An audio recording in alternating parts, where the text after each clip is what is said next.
Judy McBang. Propaganda. Maybe a zombie? Welcome to Flak Ops.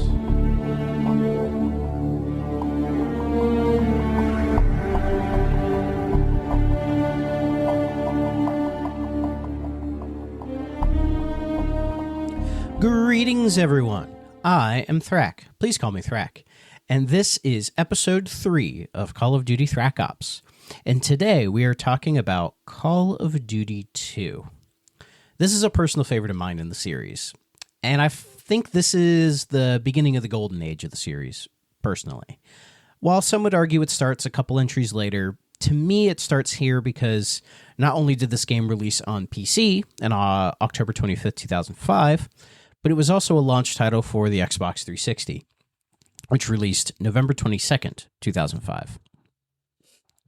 This is significant because the 360 era was really when the series flourished, and it went from being just a Medal of Honor clone to becoming the first-person shooter series really up to today.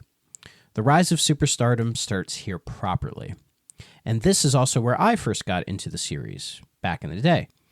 I got my 360, I would say, late 2006, and shortly thereafter, a relative of mine took me to GameStop and said they would buy a new game for me. I just got SmackDown vs. Raw 2007 for my 360. Love that game. But of course, I needed something else. And I had seen trailers, I think, for Call of Duty 2 at the time. This is back when video game commercials used to exist on TV, right? So I was looking through the rack of the games, saw Call of Duty 2, and was like, oh, I want that one. They asked me how much the game cost, and I said $59.99. And the next thing you know, my relative got really upset at that price tag. $60, they said. Since when did video games get so expensive, they said. I had little idea of what they meant at the time. I was just a child of 12. And of course, I just wanted to shoot things. So I didn't really understand, really. But it was my first exposure to the whole idea of rising prices of video games that would become much more of a hot-button issue these days. But nevertheless, my request was granted, and Call of Duty 2 became one of my most played games in the entire series. Now, at the time, I was getting into history, and for anybody who likes history, World War II is a really big moment in world history, so there's a lot of material to cover about the event. So, and it was also the era of World War II shooters, so the hype was really real. And also, of course, it was a video game. You know, you can LARP as a soldier, and who doesn't like doing that, right? It's more fun than the real thing, I hear. So, I got hooked basically into this game almost immediately. And it's become a game I have revisited here and there. I played it a bunch on my console at the time. And then I think in my Steam library, it is there. I don't know if I ever really played it on Steam, but I do have it there as well. But it's always been great. And then when I replayed it for this, I had quite a blast with it. And my enjoyment of the game, even in all this time, has never really ceased, which to me, I think speaks to the quality of the game. The game was developed by Infinity Ward, properly announced in April of 2005 with a scheduled fall release initially just for PC. The main elements this game introduces are having more open levels, a regenerating health system, and making something that they refer to as battle chatter, where the NPC squad mates will say things in a much more situational way compared to other games of the era. For example, if an enemy is flanking you to the left, one of your squad mates will yell, like, "Enemy infantry coming up from the left side." I think this is great because it allows for a more realistic AI that can make each situation a little bit more unique, but it also helps the player so that they end up not getting blindsided. They wanted to create a more realistic experience by having less scripted segments and allowing the AI on both sides to react in ways that would just kind of make more sense. And it allows the player to kind of think and act more on the fly than they had previously. And it also makes replays feel less stale as well. The game also marks the debut of the IW engine, Call of Duty 1 had used a modified version of idTech 3, and that was the basis for this new engine that they were creating called IW. The additions to this engine would be having more thick-looking smoke and sandstorms in order to cloud your vision, grenade icons on the HUD to note the location of when they were close to you, and allowing enemies to be able to wield their pistol and shoot at you while they were dying, which this later became known as Last Stand. And while this was being made for PC, Microsoft approached the team mid-development to make a port for their new console, the Xbox 360. Despite accepting the offer, the in-house team taking roughly 2 years on the game, and the budget is reported around $14.5 million, the game was somehow finished with no crunch time whatsoever. If you don't know, crunch time is when developers get mandated to work overtime and on weekends to get games ready for shipping, or to go gold, as they like to say, which these days has become much more of a concern with with a greater emphasis on work-life balance. And upon release, the game was another really big success. On Metacritic right now, the PC version sits at an 86, but the 360 version at an 89. Praise was just kind of thrown onto the game for the major improvements over the original. The addition of the new mechanics, the difficulty being just right, beautiful graphics and sound for the time, and it was the most popular launch game for the 360. By November of 2013, the game had sold almost 6 million copies, and as I'd said before, was another pivotal step in the rise of COD. Now, before we get into the gameplay and kind of more opinionated thoughts of this game almost 20 years later, Jesus, I feel really old saying that, let's take a little music break, and then we will get into the plot.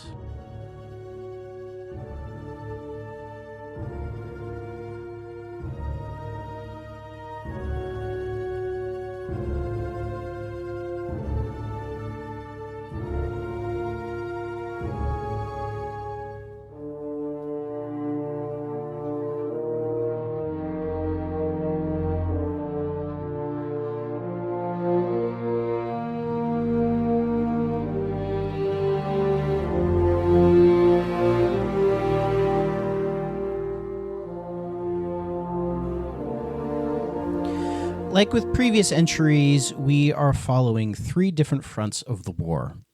This time we start with the Soviet side. We play as a character named Private Vasily Kozlov of the 13th Guards Rifle Division. But this is where we get something new, military channel footage. For those who don't know, the military channel debuted as Discovery Wings in 1998, but in January of 2005, it was rebranded as the military channel. And maybe as some potential cross-promotion, they worked out a deal with Activision to provide footage and context between the main mission sets. So we begin in the training section with one of my favorite characters in the entire game, Commissar Letlev, or Comrade Commissar, as people tend to call him. This is where we learn how to move, shoot, throw grenades, all that good stuff. Highlights of the section for me are shooting teddy bears, plates, and bottles for target practice with the guns. Little fun fact, if you shoot the plates and bottles instead of the bears with your pistol, the commissar will shoot you dead after a while. Also, another highlight for me is this part where you learn to throw grenades with this iconic bit. These are potatoes, Comrade Commissar. Why are we using potatoes instead of real grenades? Because real grenades are valuable. In fact, they are worth a lot more than you are. Oh, of course, Comrade Commissar. My mistake. And then from here, we get into a firefight where you basically learn how the rest of the game is going to go. As far as, you learn how to throw smoke grenades, you learn sort of the various tactics that you're going to have to employ with the battle chatter system, as said before. The mission ends with you blowing up a half-track, and then Comrade Commissar saying this really great line. My God, I thought we were in training. There is no better training, comrade, than fighting to survive. And then from here, the next mission is we have to take down a German stronghold, which is a really big building at the end of a long stretch of land. And at first, we get to use our sniper rifle to snipe various Germans to sort of clear the way, and then we get to charge in. And then when we eventually get in there, we get to use like C4 explosives to put on various support beams on the building, and then it detonates and it completely collapses.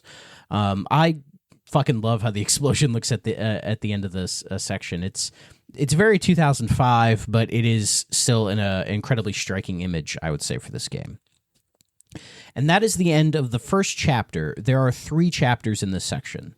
And this was the only one that takes place in Moscow. Chapter 2 and Chapter 3 both take place in Stalingrad. So with Chapter 2, we are, as I said, in Stalingrad, and we have to repair a phone line, which is really funny that they're not using a radio. Maybe it was an issue that they had at the time, possibly. Even Vasily mentions the lack of a radio in the journal entry before the mission starts. Every character has a little journal entry before you start that particular mission as well. But after that, the next mission is we are sneaking through some really giant oversized pipes to get to a railroad station. And this is where it also introduces a bit of a non-linear mission structure. So there are 3 German machine gun positions you have to take out, but the game lists them on the objective markers for your compass as A, B, and C.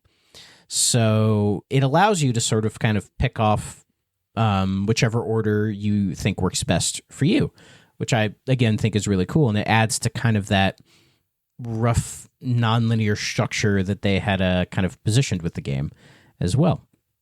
It emphasizes the open map. The final chapter is the Battle of Stalingrad. I almost said the Ballad of Stalingrad. Maybe there is a song called the Ballad of Stalingrad. I'm going to play a little clip right here.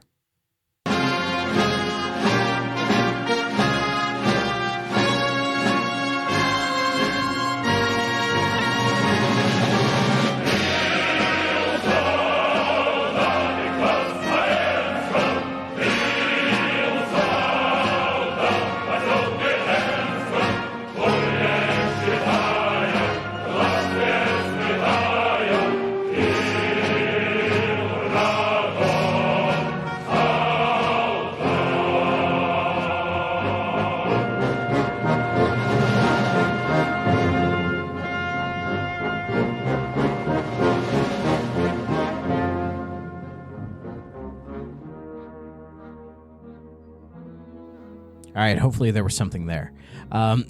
So this final chapter takes place over the course of one whole day. You start taking various apartment buildings one by one, chasing a tank through a city square, and then eventually getting to City Hall. And then you're able to capture City Hall. And then the final mission is you're once again using a sniper rifle in order to defend City Hall. Over the course of this chapter, you really get a feel for the improved controls, the new gameplay mechanics, and really the fantastic pacing that this game and even future games in the series would have. So for the next campaign, it is now the British campaign, and it is the longest campaign of the 3 at 4 chapters, whereas Soviets and later on the Americans only have 3 chapters each.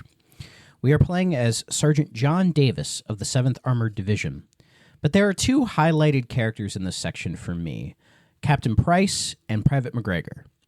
Now, Captain Price had made an appearance in Call of Duty 1 and would become a very major character in the Modern Warfare series.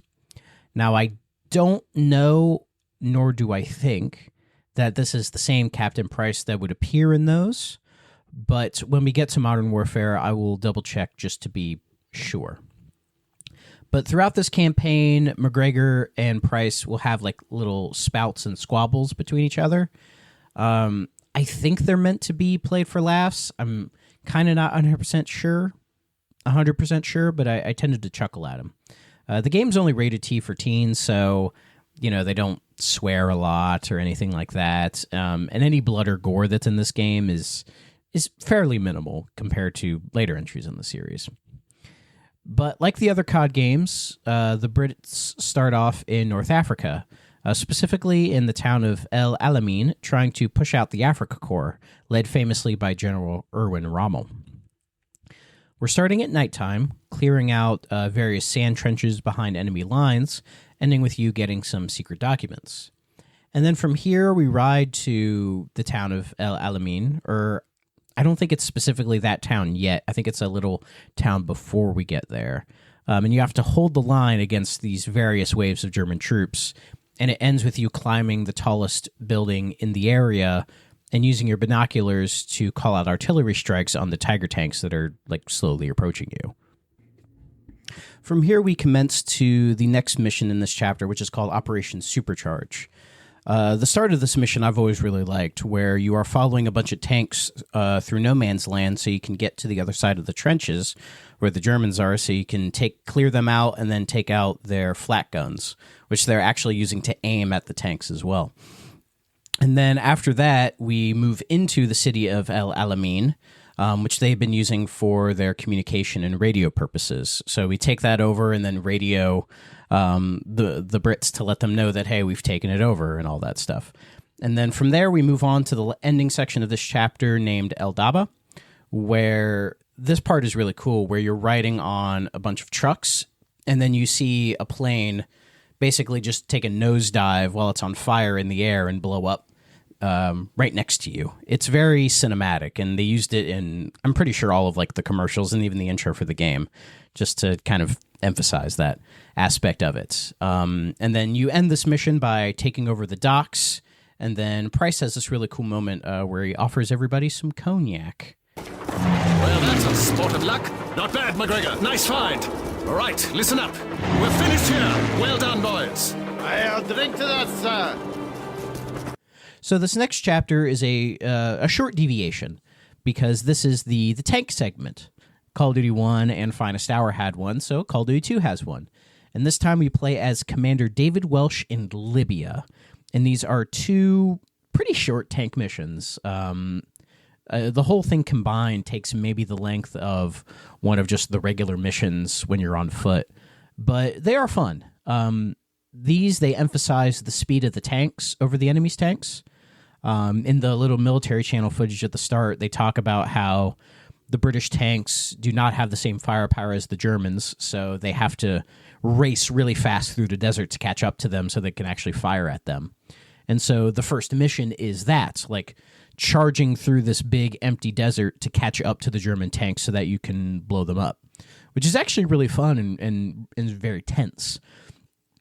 And you just knock that mission out real quick once you take out all the tanks. And then the second mission is you have to blow up various Flak 88 guns while you're fighting other tanks and other people with rocket launchers and all that kind of stuff.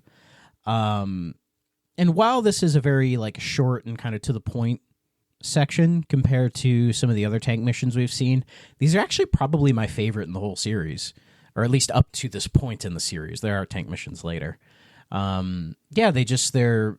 It comes at like the right time to sort of break up the gameplay. They don't overstay their welcome, and they play and control a lot better than the previous game's tank missions. So yeah, they really stepped their game up. Good job, Commander Welsh. So after this, we return back to Davis and crew, and we are in the city of Tejan. I'm going to say Tejan. Which becomes ambushed by the Germans, and then you have to make a daring escape. It's a very, again, another kind of cinematic moment. But we end up in an armored car with Price and McGregor, you are on the top of it using the gun, trying to blow up rocket launchers and all this other stuff from attacking you.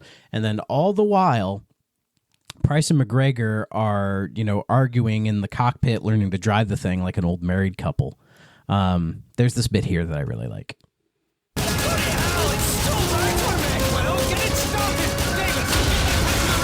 Target the engine compartment! Now would be a good time, McGregor! I'm doing my best, sir! McGregor! That's done it! We're off!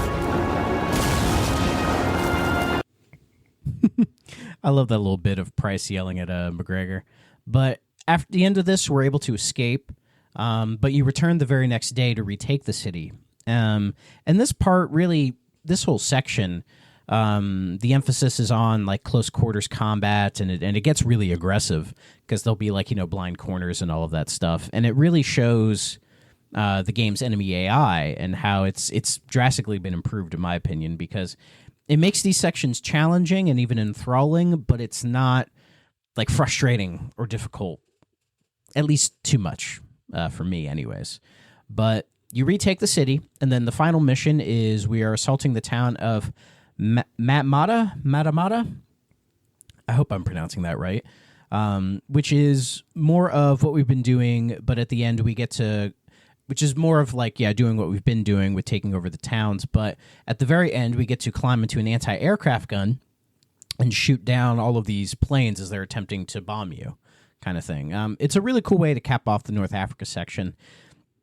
And you think we'd be done with the Brits after this, but no. Remember, we have 4 chapters, so there is one more chapter.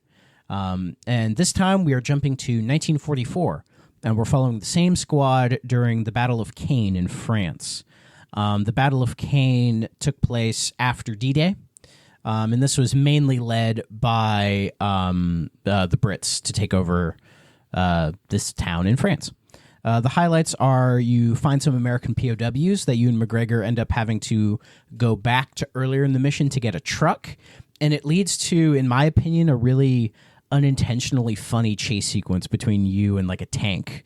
It just kind of emphasizes how slow the truck is that you're in, and then like the tank and then some of these other soldiers. It's almost like shenanigans kind of a thing, which is really weird to me, but I found myself laughing out loud at the section.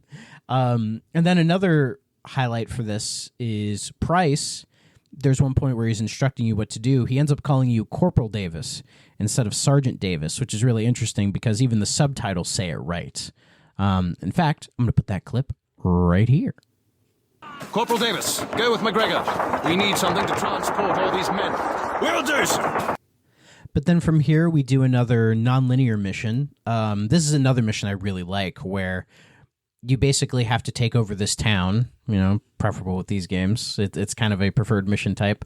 But you have to take out all the various, like, there's the church, there's the post office, there's this house, there's that house. And it, again, sets it up in a sort of non-linear way for you to approach them all, which I think is really cool. And then the ending mission is we take over another German stronghold, and then we have to hold off a pretty strong German counterattack. And the ending of the British campaign is not an easy one.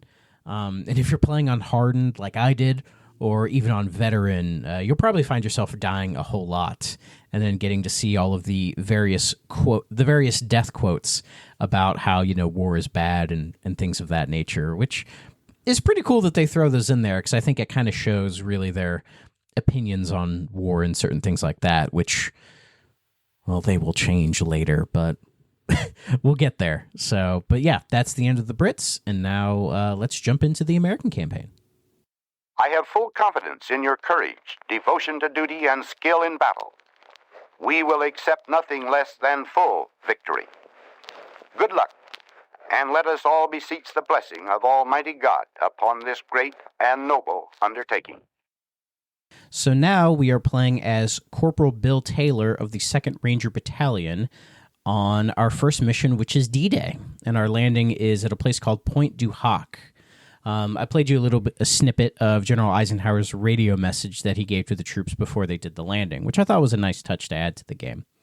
Medal of Honor attempted the D-Day landing beforehand in a front line, and it was done very well in that game, but I think here it's done much, much better. Clearly influenced by Saving Private Ryan, where there's just a blast that goes off near you as soon as you land, and then like you're dazed and you have your ringing ears and you're just looking around at seeing everybody get gunned down. You see a dude lit on fire. The only thing you're not seeing is a dude walking around with his arm gone looking for it. If you've seen the opening of Saving Private Ryan, then you know what I'm talking about, right? But eventually you kind of shake it off, and then you have to go to the cliffs. There are these really tall cliffs that the boats that you were landing on shot these grapple hooks up for you guys to climb up. So you're able to climb up those hills, and then you get to the top because your job at Point du Hoc is to, once again, take out more Flak 88 guns. There's a bunch of them in this game, right? But there is one problem with this mission when it comes to the guns. Now, what would that be, you'd say? The guns are gone! They're not here! What? The guns aren't here! The crowds must have moved themselves So we end up having to go further past the edge of the cliff and actually go past a bunch of like machine gun bunkers and go through a bunch of trenches and even go through some war-torn buildings and a small village to actually get to where the guns are, which are a little bit further hidden in the middle of the forest. And then you blow them up and that ends the mission. And then shortly thereafter, the next mission is the Germans prepare a very intense counterattack, which causes you and everybody to have to basically retreat back to the very edge of the cliffs that you had just climbed. But thankfully, the bomber planes come in just in time to blow everything up and then secure that spot that you had just captured. And then from here, we go into the final mission of this little section. Actually, one of my favorite missions in the entire game, called the Silo. The Silo is another sort of just, capture this one village type of a mission. You start out with a sniper rifle and a pistol, and then you use that to actually get into the town once again. It's similar to the British one in the Caen, France section, but I don't know. I always like this one more. I think I prefer the layout of this level as far as the village is concerned, and the way they're able to make this kind of tiny village become this full-on mission. And then at the very end, you end up climbing the silo, which is like in the direct center of the town.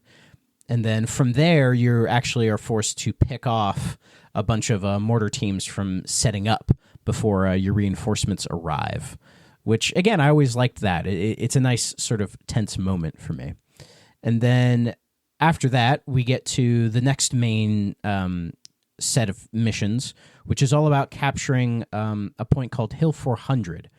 Hill 400 was a strategic hill that the Germans used in France where you could see for miles in all directions. The military channel footage really emphasizes the importance of this hill, because at the very top of it is a bunker with a bunch of artillery and mortar teams and all that stuff, and they can really use that for bombing and defense. So the Allies are now tasked to capture Hill 400. And this next set of missions is basically from start to finish. Like, you're starting at the town just at the edge of the hill, taking that out, house by house, room by room. And then the next mission is you climbing up this very steep mountain. It is a huge-ass mountain, too, by the way. Bombing bunkers as you go in, trying to clear everything out. And then you get to the top where there's tanks sort of scouting and defending the whole position, and then, machine gun nests and all the like. And you take it out, and then you capture the whole thing. And then the final mission is you having to defend this from, once again, another massive German counterattack with time limits and everything. And what I found interesting was when I was playing this on hardened, at certain points I would try to, say, hide in the concrete bunker at the very center, but a bunch of grenades would just get chucked in, just kind of out of nowhere, really, which I think was the game saying, hey, stop hiding, get out there and fight. Excuse me. Which you do. And it's another very intense section, and then that concludes that. And then we're on the final mission of the American set, which is just crossing the Rhine River into Germany. You start on another boat with like a 30 cal, and you have to knock out some flak guns and some enemies, and then like the final boss, quote unquote, are 2 Tiger tanks just kind of show up at the same time in this little village square, and you have to run up to them and use your C4 in order to kind of blow up the tracks and eventually blow up the tanks. And then that's the game. Yep, the game is done. And then the credits roll, and it rolls on a kind of like a bird's eye perspective of the American group of soldiers that you were just with, planning a save for Captain Price, which is interesting because it's a bit of an homage to the first game, where the Americans have to save Captain Price in there as well. It doesn't follow the same beats as that, but it's very similar. But I really like the setup of this mission, and it's a shame you don't actually get to play it, But yeah, that's sort of the main story. Again, another kind of by the numbers story. It's not really that interesting. It doesn't try that much to have like deep characters or any sort of like real deep plot lines or anything like that, but it gets you from point A to point B.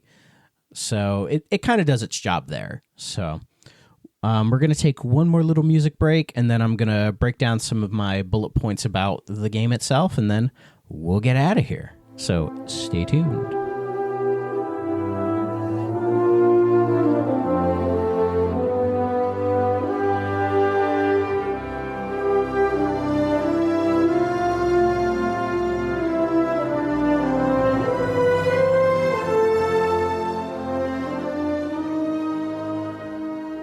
So now I'm going to talk about all the other aspects of the game. So we'll start first with the graphics and the sound. Graphically, by today's standards, this game looks very dated and very old. But from what I remember at the time, this game looked incredible, really showing the leaps and bounds that were being made with the next generation hardware of the 360. And even comparing this to Call of Duty 1 on the PC just 2 years prior, like, it shows quite an improvement already, which is really saying something, I would say. The music this time is composed by Graham Revell. Hope I'm saying that name right. You've been hearing his music all throughout this episode, and even the outro for the show has been part of the Call of Duty 2 soundtrack. So this one stands as one of my favorites in the series. As far as controls go, this is the game that sort of standardized the Call of Duty control scheme that we know today, where A is jump, B is crouch, X is reload, Y is swap the weapons, RB is your frag grenade, LB is your smoke grenade, hold down the left trigger to aim, hold the right trigger to shoot, move with the left stick, aim with the right stick. Like, that is sort of the standard Call of Duty control layout that has existed all throughout today. It started right here. Yeah, as I'd mentioned before, some of the earlier games were kind of figuring out what they wanted to do with the control scheme, but here they got it down perfect, and it still feels great. You don't have the sort of dedicated sliders that you do now with COD, where you can adjust the aim sensitivity between like 1 and 10 or whatever. You just get low, medium, and high. And I played through this whole game on the medium setting, and it felt just fine to me. High was a little too sensitive. Anybody who plays controller COD on like 8, 9, or 10, I think is fucking mental. So bumping it down to medium, it's like you need a little bit of resistance there for me. Otherwise, you just fling all over the place. But other than that, controls feel great. There's no sprint button yet. That's really the one thing it's missing. But other than that, it feels just like Call of Duty, really. We can talk about all the new gameplay systems, the big one being the regenerating health. This is where it makes its debut in the series, and after kind of struggling through the previous 2 games, having regenerating health here is an absolute godsend. I played and beat the entire game on hardened, so it was in some ways more difficult than the previous games, but in other cases it wasn't because of the regenerating health. So there were many times where I could do the normal thing, which is just hide and cover for a little bit, get all my health back, and keep on going. And it is such a fantastic addition that it's become standard across the entirety of first-person shooters, really, especially of this ilk. And I know some people have complained about it over the years, about it not being realistic or whatever. And yeah, you can make that argument if you want, but I think it allows you to stay in the game more and not have to constantly be like dying or searching for health packs, trying to reload checkpoints, save stating every 2 steps. It allows you to get more immersed in the game, really. And just hiding in a corner for a couple seconds to get your health back and go and get back in it is a lot better than just finding a health pack here and there, or just like searching for them for so long, So I think it's much better. And the checkpoint system is also much improved this time as well. You can't make a checkpoint wherever you want, at least in the console versions, but the checkpoint system was so good it never really bothered me at all. So yeah, they did a really good job with implementing that stuff.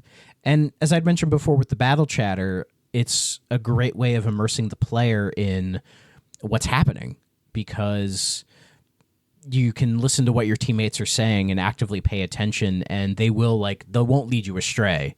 If they say, oh, there's an enemy over by that bunker or whatever, there's an enemy over there. So credit to them for thinking a little ahead on that.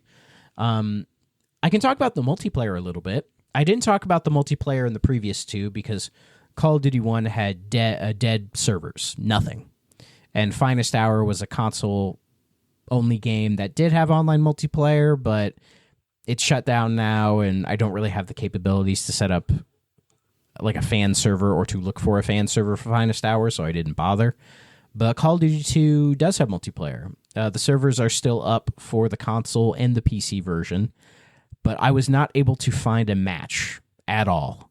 And I tried multiple times over however many weeks it's been on PC and console and just couldn't get into a match. I've seen some people are still able to play the multiplayer, and that's great, but unfortunately I wasn't able to for this. But I had done it in the past. So when I had this game when it was new, it was one of, if not the first game I ever played online in the heady days of Xbox Live, where I had to have this giant-ass Ethernet cord, plugged it into the back of my 360, and then ran the wire all through the family room of my parents' house to then plug it into the router in the back in order to get any sort of online play. But I did that until I eventually got the wireless adapter, and then that changed everything. But I remember loving the multiplayer in this. You can still like hop in and mess around with it in like a split screen or even like a system link type of way. And you'll see that there are a handful of maps, all kind of based on the story segments of the game. You can choose between the American, British, Russian, or Germans, kind of depending on the map, sort of, again, relating to the campaign.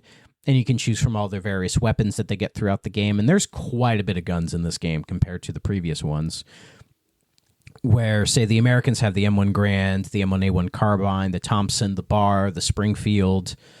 The British have the Lee Enfield, the Sten, a scoped Lee Enfield, the Bren. They even get the Thompson as well. The Russians get the Mosin Nagant, the STV-40, the PPSH, a scoped Mosin Nagant, and then the Germans have their Kar 98K, Giro 43, scoped Kar 98K, MP40, all that good stuff, right? They all have their varying degrees of guns, and in the multiplayer, you can kind of mess around with them, which is really fun.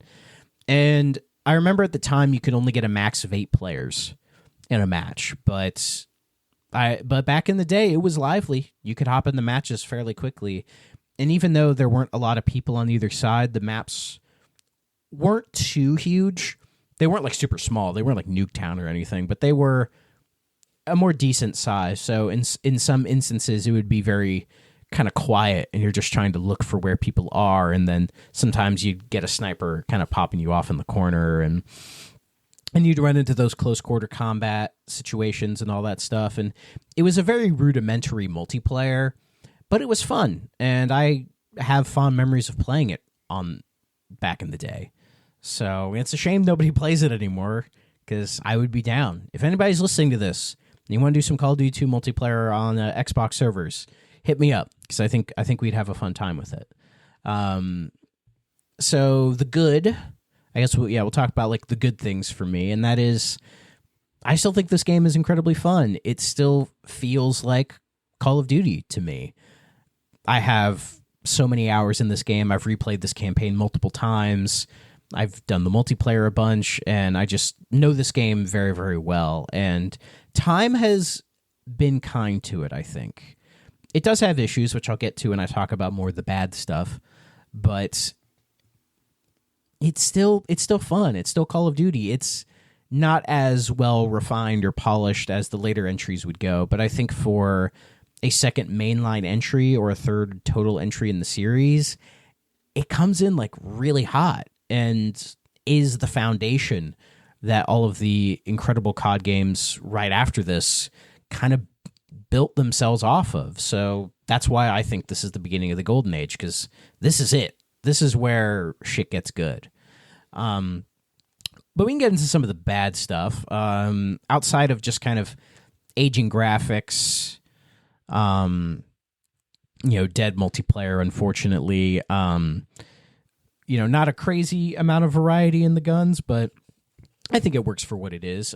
Historical accuracy, again, it's fine. I'm sure there are some things that are completely wrong here, but as I said, I wasn't really here to nitpick.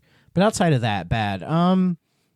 The level pacing was good, but I found the mission structures to be incredibly repetitive. There were many times here where it's like, oh, go take out the Flak 88 guns, or, oh, there's a big German counterattack, or, it's a very... It's repetitive because there's not a lot of really interesting, unique missions that they kind of set up for the player to do, which in some ways is a good thing because it allows it to be more compact and make it more of an interesting experience overall. But I just wish, or more concise experience, I'd say.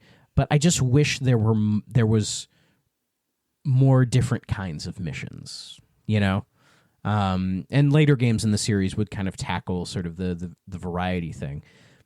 Because I'd said I really liked the tank missions here, and I do. I think they're really good, but you only get those little 2 in the middle of the British campaign. It would have been cool if maybe they threw you another 2 in the American campaign, maybe between Hill 400 and Crossing the Rhine, as sort of to break that up. That would have been kind of neat, I think. But yeah, in some ways, it still feels it's a dated game. It is. It's from 2005. It's 20 years old now, motherfucker. So it's gonna have some of those issues, which is an issue I've noticed with going back to old Xbox 360 games. Like, oh, this is a lot older than I remember, but that's just how it goes, Games age, but also we do. It's a little bit of both of where some games just get older the way things just kind of naturally progress and refine and change, but also we do as well, and our perception of what games can be changes. So I think it's a combination of that to why some games age. But despite some of those issues, I still really, really love Call of Duty 2, and I would highly recommend it to anybody listening to this. If you've played some of the newer COD games and you weren't too sure about going back to some of the older ones, I say Call of Duty 2 is a real safe one to go back to. It's still a lot of fun. Took me, if I had to guess, between 6 to 8 hours to knock out the campaign. It's fairly quick. Difficulty is just right. Fun weapon variety. Some interesting character bits here and there. And just kind of represents a bygone era of shooters where the most important thing was shooting Nazis and not so much anything else, really. So, yeah, eventually I'm going to do a tier list of all of these. I'll do a video version of that, so stay tuned. If I had to tier list this game right now, either a high B or a low A. I want to move it into the A because it's kind of like nostalgia talking, but it'll sit somewhere in there for sure. But that's going to do it for episode 3. Thank you, everybody who's been listening. I've been keeping track of the stats, and people seem to be showing up and listening to these. So thank you all very, very much. Make sure to, rate 5 stars, share this on social media, like it, tell all your friends how cool the series is and how cool I am and how cool you are for listening to it. I thank you very much. This show is part of the Superpod Network. If you are not familiar, go to superpodnetwork.com and you can get a whole list of other video game related podcasts. Some of them I have guested on, some of which I host, and others I endorse. So if you like my voice and you want to hear more of it, go to the Superpod Network and search around, and you'll find other voices that you like as well. So next time we are going to be tackling Call of Duty 2 Big Red 1, the first game made by Treyarch in the series. I'm really looking forward to Call of Duty 2, as I hope you guys are. So until then, bye-bye.